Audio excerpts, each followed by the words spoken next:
This week's video is brought to you by Liana Lahua and Vincent Ferrari.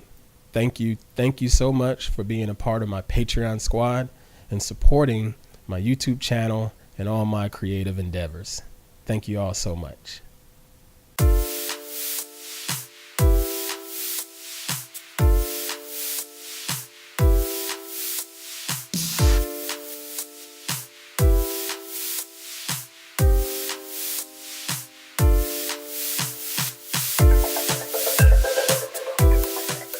Hey folks, what's going on? I'm Pruitt. Hope y'all are doing well. I'm unbelievable as always.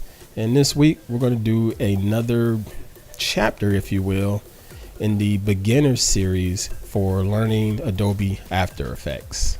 I appreciate y'all hopping in, and I appreciate you folks joining in and subscribing and checking out this channel, as well as checking out this particular tutorial series. What my channel is all about is giving options and ideas, tips and tricks for the beginners out there that are wanting to get started in the world of photography, videography, and or writing, because I do all three of those now that I think about it. Wow. But anyway, if you look back at the previous videos in this series, I was wanting to focus more on slowing down a little bit in the world of After Effects tutorials. There's a ton of videos out there about After Effects and how to do this and how to do that. But I always thought that some of them, they just went a little bit too fast. I watched a lot of those tutorials and I learned a lot from those tutorials, and I'm still learning a lot from different tutorials out there. But I figured I wanted to share what I've learned, but take it at a much slower pace, because I think that I probably would have been a little bit better at it if things were slowing down just a little bit. Not too much, but just a little bit. So in this particular chapter, we're going to talk about layers, creating shapes, and also just how to handle and put together 3D objects. It's not going to be too much, but it's not going to be too hard either. So let's go ahead and fire up After Effects and take a look. All right, so I have Adobe After Effects in here, and as you can see, this is the same old composition that we've been working on in the previous two videos. So what we're going to do is make ourselves a new composition and just start from scratch, if you will. So we'll just go up to the composition menu, select new composition, and we can call it, we'll say chapter 3, since that's what we're dealing with here. Chapter 3. I'm not going to do 4K because I don't want to choke the computers. I know I've done 4K in the previous videos, but I'm not going to do that this time. We'll just do 1080p. 30 frames a second or so. There we go. Much better. All right, and we got it at 30 frames per second. Resolution is full for now, and we'll make this a 10-second composition like so. And there's one thing I didn't touch on previously with these videos, and that's these additional options inside of the composition settings. It's more in particular the 3D renderer. You have this classic 3D renderer, but you have Cinema 4D and Ray Trace. In most instances, the classic 3D renderer will take care of just about anything you need to do. But when you start getting more into the complex 3D compositions that have all of these different particles and different effects layered in, you may want to use the Cinema 4D renderer. That way you get a little more performance out of the rendering process and get a much better return for your actual rendering time. But we'll just keep these at classic 3D for now, and then just hit OK. All right, so we got our new composition. I'm going to zoom in a little bit on this screen to give us a bigger base to work with here. So we're going to talk about layers. Over here on the bottom left is your layer panel. Up here in your project panel, you have all your different assets and different compositions, all of the compositions that we worked on in the past. Don't even have to worry about them right now. Okay. But right now we're working in composition called chapter 3, which should still be listed up here, which, yep, there it is right there. But we're going to start with our layers. First thing we're going to do is make a new solid layer. Solid layers could be used as backgrounds when you start doing title screens and things like that. You don't necessarily need a solid layer if you're just doing motion graphics, or I shouldn't say motion graphics. If you're doing something like lower thirds, you don't usually need a solid layer, because most of the time you're going to be rendering those out to the alpha channel, meaning when they're rendered out, the background is transparent, so all you see is the actual graphics. So that's just something to think about going forward. But we're going to do a new solid because I just want to do like a little title screen or an intro screen. So we'll just right click, say new solid. Okay, and it automatically called it black solid because that's the color that's down there. But I want to do a white screen. I don't know why, but I just want to do a white screen. And we're going to change it to that. And this name up here, it could be whatever. I'm just going to say BG. I didn't necessarily have to call it white, but I'll just say BG for background and click OK. All right. Next, we're going to add a shape layer. And if you want to add a shape layer, you can right click and just say new shape layer if you want to, or just go on up here to your shape tool. So you have your rectangle, ellipse, polygonal, all of those fancy words up there. Let's just do rectangle. And you just click on your screen here and just drag however you see fit. Okay, so now that we have the shape drawn out, we need to get this centered onto the background here. So just go to your alignment tabs over here on the right and center it up. Something like that. Okay. Now I don't like how my anchor point was sitting in the middle of the screen a little off center. I don't know why that was. Let's click off and make sure we're good to go. Yeah, that shape layer's anchor point is not quite right. So we need to move that anchor point. So we'll just hit Y and we'll move that anchor point. If you hold Control, it'll help line you up like that. Okay, so now we'll hit V and we'll move this back and make sure it gets centered up properly. Whoops. Centered there and centered there. Cool. Now that looks really bad because it's filled with black. I don't think that looks right. It's filled with black and it's got a stroke of orange. I don't necessarily need a stroke, so I'm gonna go up here to the top, click on this stroke option and just remove the stroke. That's not necessary right now. So we'll click OK. And then I'm going to change this fill color. So you go to the fill option and you click on the color box there to pull up the color picker. And I will go with, we'll go with an orange still. We'll say a lighter orange. Something like that. Because I like orange for obvious reasons. All right, so now we have a shape layer. And with this shape layer, we can do whatever we want to do with it as far as manipulating it. Remember all of the shortcuts, we can hit P on that layer and it'll bring up the positioning property for this shape layer. If we want to rotate it, we can just hit R and it'll bring up the rotation options, the T for opacity or transparency, however you want to say it. But let's just click off of those. If you hit the twirl down option here, there's a bunch of other transform options built in already, and you could still keyframe these things the same way, whether it's scaling it, rotating, it's all built in right there. But if you want to use shortcuts, those shortcuts work just as good and they are just as fast. Okay, so now let's add another layer on top of this. Let's add a, I don't know, say maybe like a triangle or something. I don't know. Let's figure that out. So let's go back up to our shape layer menu and let's, there's a star. We can make this really cheesy. So we'll draw out a star, hold down our shift key to keep all of the scaling properties good. So we'll do that. We'll do a little star like that. And then we'll press V to bring up our move tool and we'll align this thing somewhere that looks okay. And just like we did with the rectangle, we'll set up our fill options and stroke options. Let's make the fill a different color. I'll make the fill purple. like that. Okay, and then we'll put a stroke on it. We'll do a solid color stroke, click OK, and we'll make that stroke color, we'll say white, something like that. That looks really cheesy, but you get the idea. Maybe if I take the stroke down a little bit, that's a little too thick. So shape layer, take the stroke down to maybe 6. Okay, that looks a little bit better. All right, so now we have 2 different shape layers.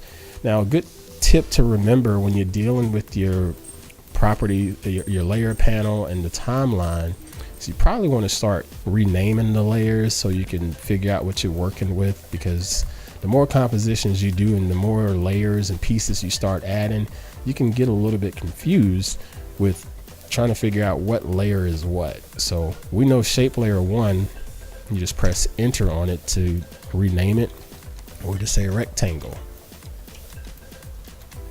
Okay, and then we know shape layer 2, press enter to rename it, we'll say star, like that. All right, so now when you look at your timeline, you still have another problem. You have this red bar here for your background, the rectangle shape here. Let me minimize that right there. The rectangle shape here is blue and your star is blue.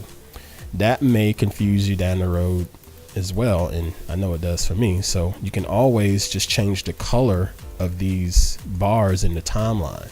So you can just right click on it, and I'm going to change this to, say, I don't know, what about fuchsia? I just like saying that, fuchsia.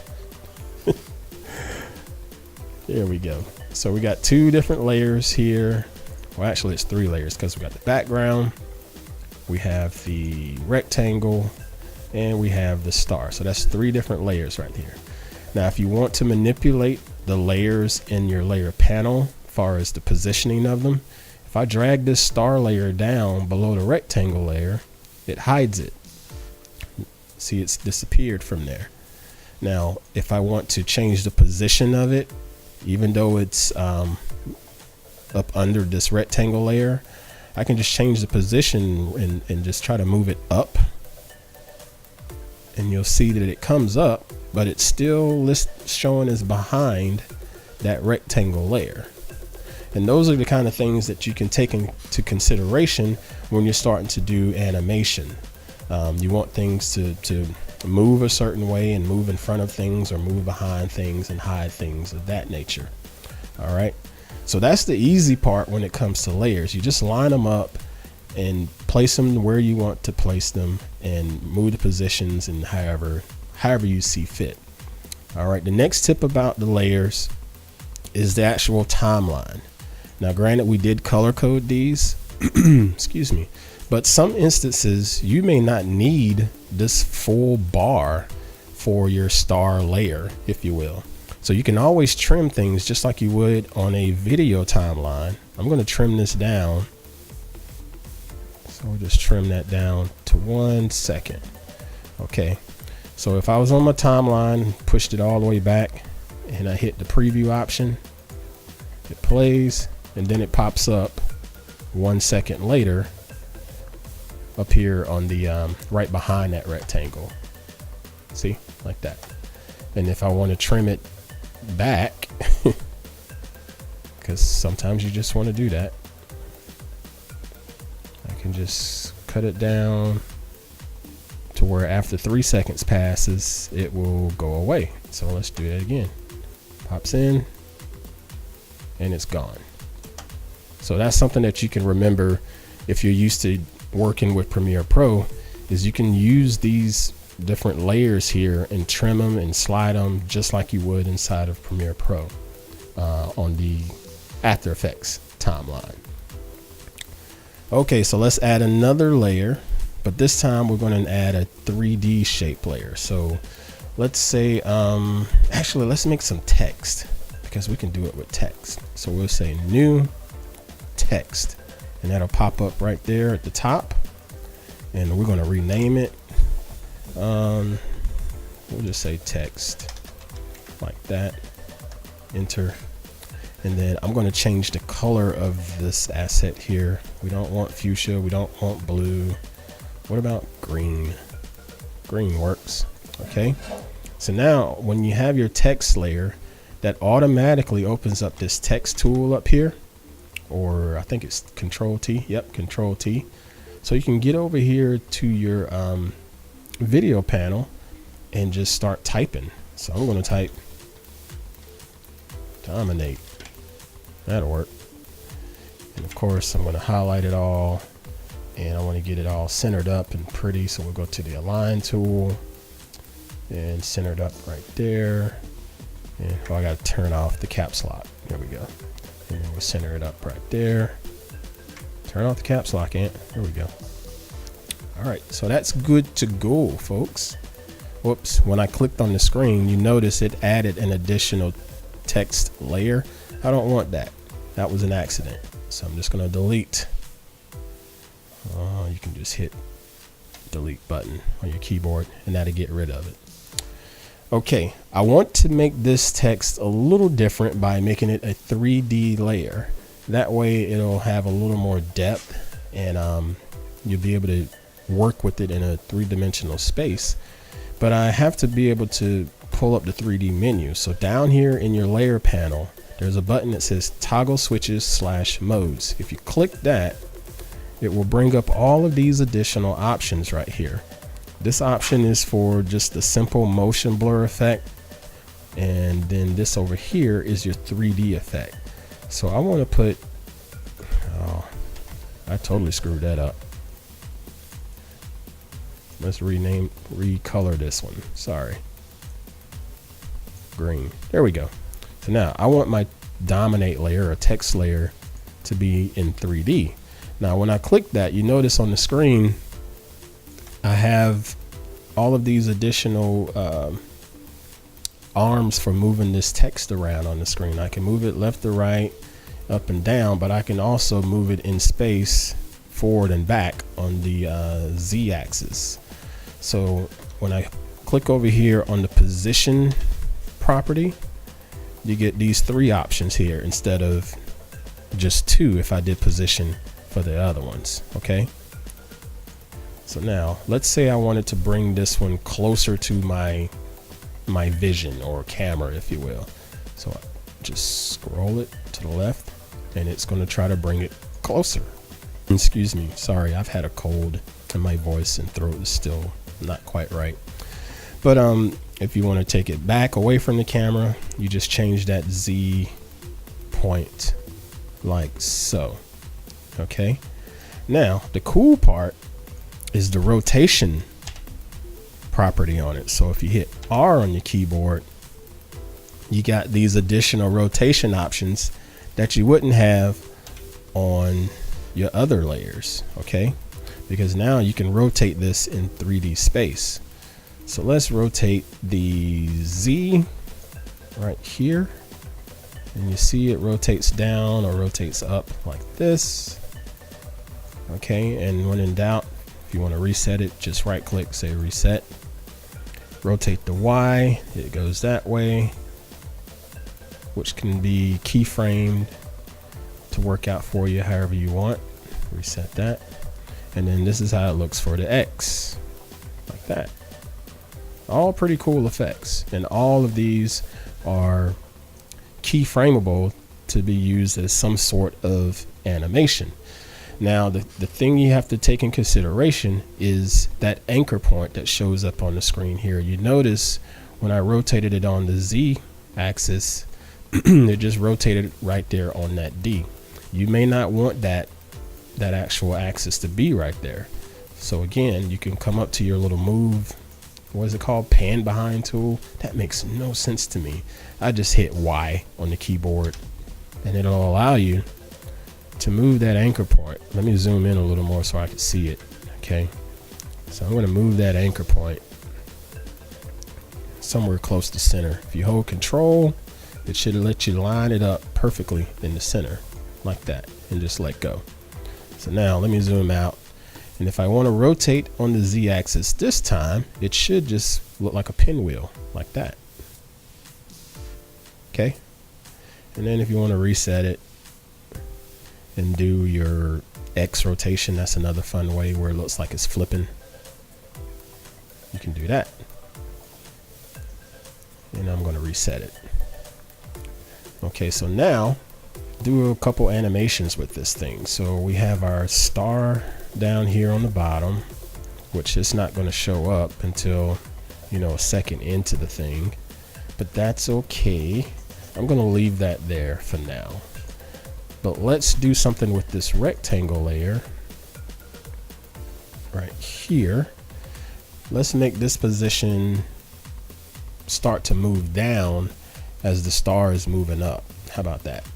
Okay, so let's say once we get there, we want to change the position on the rectangle to be down right about there, like that. And then we're going to hit the little stopwatch right here to give us a keyframe that we'll see right there. Then we'll go back to the beginning and we'll just hit reset. And we'll have our keyframe squared away right there. Now something doesn't look right. Notice this looks like it's sort of off center a little bit. Not sure why that is. So let's try to straighten it out. Get our anchor points centered up here again. So we hit Y on the keyboard, Control, get this thing centered. Okay, and then we'll move this back up. Right there. All right, so now let's go over here. Hold on 1 second.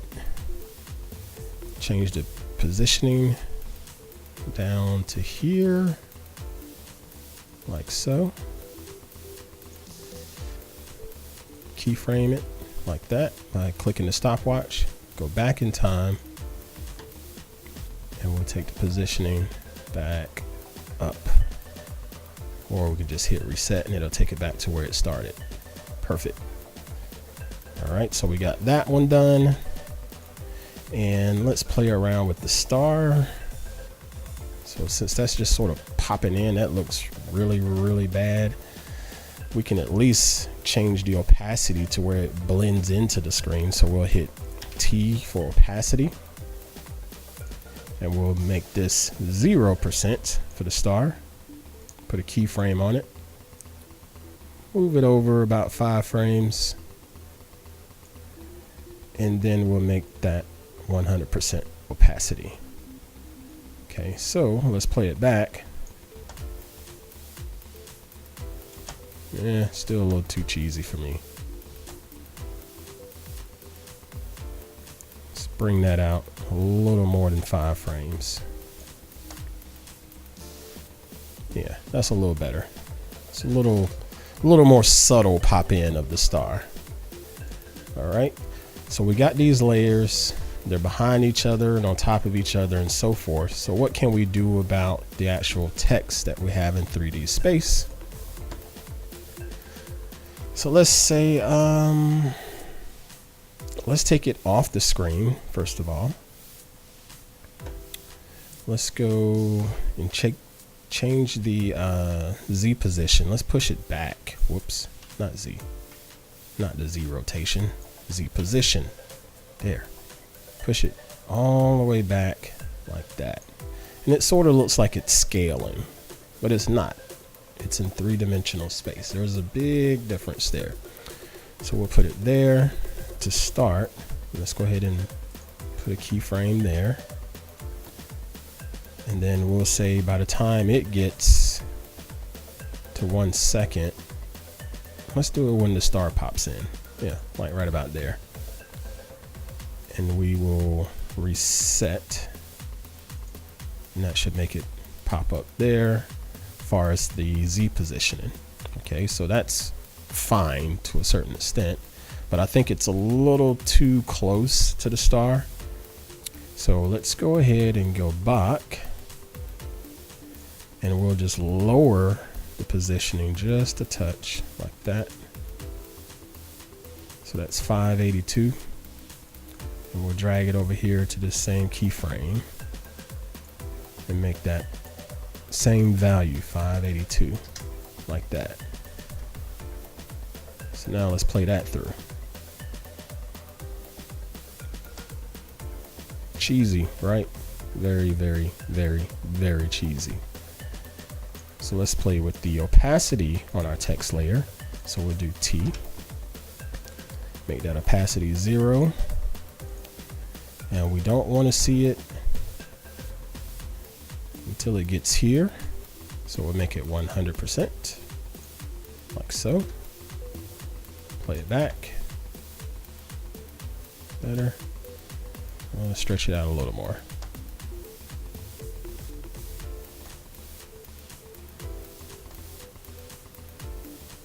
Not bad.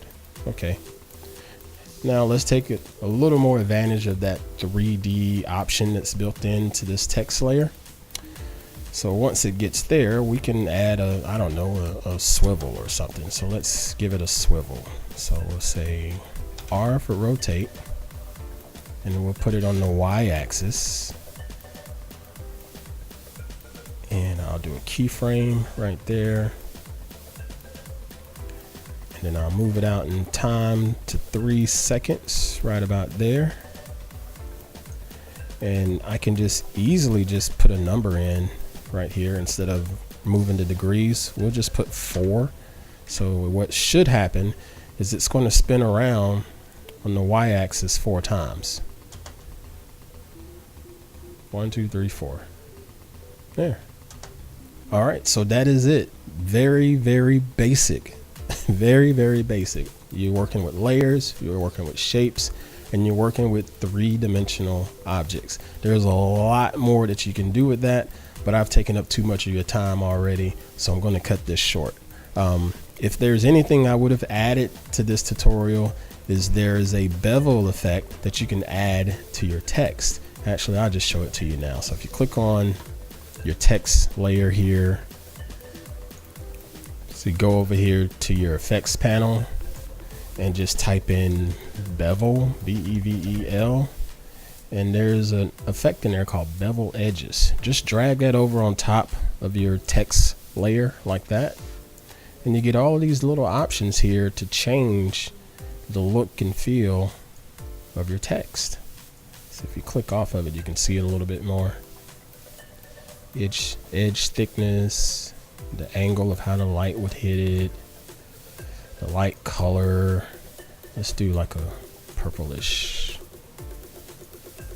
something like that. Not necessarily full on white. Change the angle around. You know, just whatever works for you. But that's very, very, very minimal when it comes to dealing with 3D objects and 3D text. There's a whole lot more. I don't want to get too much into it right now. I've used it a few times on some of my title screens, and it's pretty neat. You just have to dabble with all of the different settings and whatnot. All right, that's it, folks. Thank you all for watching. I hope this tutorial has been a help in just providing a little bit of a foundation and getting started in the world of Adobe After Effects. I appreciate my Patreon squad folks for joining in and continuing to support the channel. If you're interested in joining the Patreon squad, just head on over to antpruitt.com/Patreon and you can sign up and be a Patreon member. If you don't want to do that and you don't have the cash or things like that, I get it, I understand. But what I would like for you to do is hit that subscribe button and hit that share button so other people out there that are trying to get started in the world of digital content creation can check out this content and share it along with other folks. All right, folks, y'all have yourselves a very good week. Be sure to get on out there and enjoy the little simple pleasures in life, but always remember to create and dominate. Take care.